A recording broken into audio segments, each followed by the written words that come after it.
പ്രിയ പ്രേക്ഷകർക്ക് സീരിയൽ ന്യൂസിലേക്ക് സ്വാഗതം.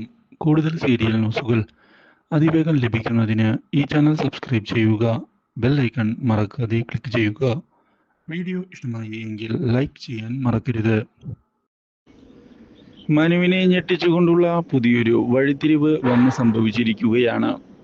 കിച്ചുവുമായുള്ള കണക്ഷൻ എന്താണ് എന്ന് കണ്ടെത്തണം എന്നുള്ള കാര്യത്തിൽ ഉറച്ചു നിന്നുകൊണ്ട് കാര്യങ്ങൾ മുന്നിലേക്ക് കൊണ്ടുപോവുകയാണ് ഇപ്പോൾ മനു. കിച്ചു ആകട്ടെ ഇനി ഗംഗയുടെ വിവാഹം വൈകിപ്പിക്കാൻ താല്പര്യപ്പെടുന്നില്ല എന്ന് വ്യക്തമാക്കിയിരിക്കുകയാണ്. എന്തായാലും വിവാഹം മുന്നിലേക്ക് പോകട്ടെ. ഗംഗയ്ക്കും ഇപ്പോൾ കാശിനാഥനെ ഇഷ്ടമാണ്. അവൻ ചെയ്യുന്നത് എന്തൊക്കെയോ ഉഡായിപ്പ് തന്നെയാണ്. പക്ഷേ കാര്യങ്ങൾ മുന്നിലേക്ക് തന്നെ പോകട്ടെ. എന്തൊക്കെ സംഭവിച്ചാലും ബാക്കി കാര്യങ്ങൾ നമുക്ക് പിന്നീട് നോക്കിയും കണ്ടും തീരുമാനിക്കാം.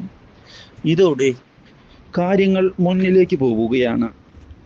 മാത്രവുമല്ല ഒടുവിൽ വിവാഹം നടക്കുകയും ചെയ്യുന്നു. കാര്യങ്ങൾ പുതിയൊരു വഴിത്തിരിവിലേക്കാണ് ഇതോടെ പോകുന്നത്. ഗംഗയുടെ വിവാഹം കഴിഞ്ഞതിനെ തുടർന്നാണ് കാശിനാഥൻ അവളെ യഥാർത്ഥത്തിൽ പ്രണയിക്കുന്നുണ്ട് എന്നുള്ള കാര്യം വീട്ടിലുള്ള എല്ലാവർക്കും മനസ്സിലാകുന്നത്. ഗംഗയെ സംരക്ഷിക്കുന്നതിന് വേണ്ടി അയാൾ മറ്റൊന്നും നോക്കാതെ മുന്നിലേക്ക് പോവുകയും ചെയ്തതിനെ തുടർന്ന് സഹോദരിയാകെ ഞെട്ടിപ്പോയിരിക്കുകയാണ്.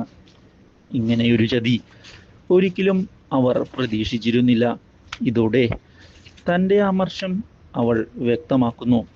പക്ഷേ കാശിനാഥൻ തൻ്റെ തീരുമാനത്തിൽ നിന്ന് മാറാൻ തയ്യാറാകാതെ മുന്നിലേക്ക് പോവുകയാണ്. Do like, share and subscribe.